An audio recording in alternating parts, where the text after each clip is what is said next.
Indonesia resmi menjadi anggota penuh BRICS pada KTT ke-17 di Rio de Janeiro, Brasil. Laga bersejarah ini bukan hanya soal status, tapi juga sinyal kuat bahwa Indonesia sedang mengubah arah diplomasi ekonominya menuju kekuatan global baru. Apa arti keanggotaan Indonesia di BRICS? Seberapa besar kekuatan ekonomi aliansi ini? Dan benarkah BRICS siap menantang dominasi Amerika Serikat? Pada 6 hingga 7 Juli 2025, KTT BRICS 2025 resmi digelar di Rio de Janeiro, Brasil. Untuk pertama kalinya, Indonesia hadir sebagai anggota penuh dalam forum tersebut. Bersama Indonesia, 10 negara mitra juga diumumkan. Belarus, Bolivia, Kazakhstan, Kuba, Nigeria, Malaysia, Thailand, Vietnam, Uganda, dan Uzbekistan. Ini adalah momen penting dalam sejarah diplomasi Indonesia yang selama ini menjalankan prinsip bebas aktif. Kini memperluas pengaruhnya ke panggung kekuatan baru dunia. Awalnya, BRICS hanya beranggotakan Brazil, Rusia, India, China, dan Afrika Selatan. Namun kini, dengan tambahan negara baru termasuk Indonesia dan Arab Saudi, BRICS menjadi kekuatan ekonomi global baru.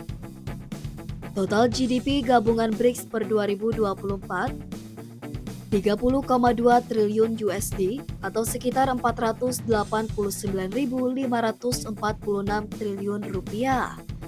Ditambah negara mitra BRICS 3,8 triliun USD atau 61.674 triliun rupiah.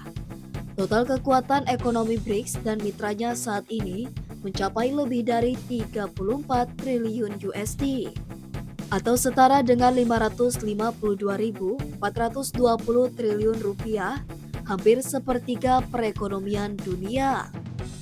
Sebagai negara berkembang dengan ekonomi terbesar di Asia Tenggara, kehadiran Indonesia di BRICS memperkuat posisi blok ini.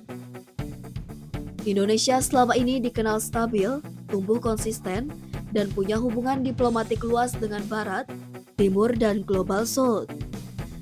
Dengan keanggotaan ini, Indonesia memiliki akses langsung ke forum pengambilan keputusan ekonomi global non-Barat. Artinya, Indonesia tak lagi hanya jadi pasar, tapi bagian dari arsitek ekonomi dunia baru.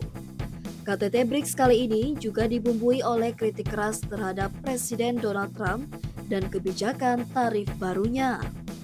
Trump mengumumkan tarif tinggi antara 10% hingga 50% bagi negara-negara mitra dagang, termasuk anggota BRICS dan mitranya. BRICS menilai ini sebagai ancaman serius terhadap sistem perdagangan global. BRICS bahkan mengutuk keras serangan ke Gaza dan Iran, menyebutnya bentuk ketidakadilan internasional yang harus dilawan. Dalam forum KTT, BRICS menyerukan reformasi institusi global, termasuk Dewan Keamanan PBB dan WTO. Mereka ingin menggantikan peran institusi lama yang dinilai terlalu barat-sentris.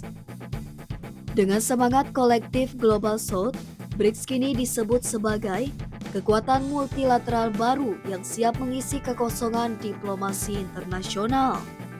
Indonesia yang baru bergabung punya peluang untuk mempengaruhi reformasi global dari dalam forum BRICS.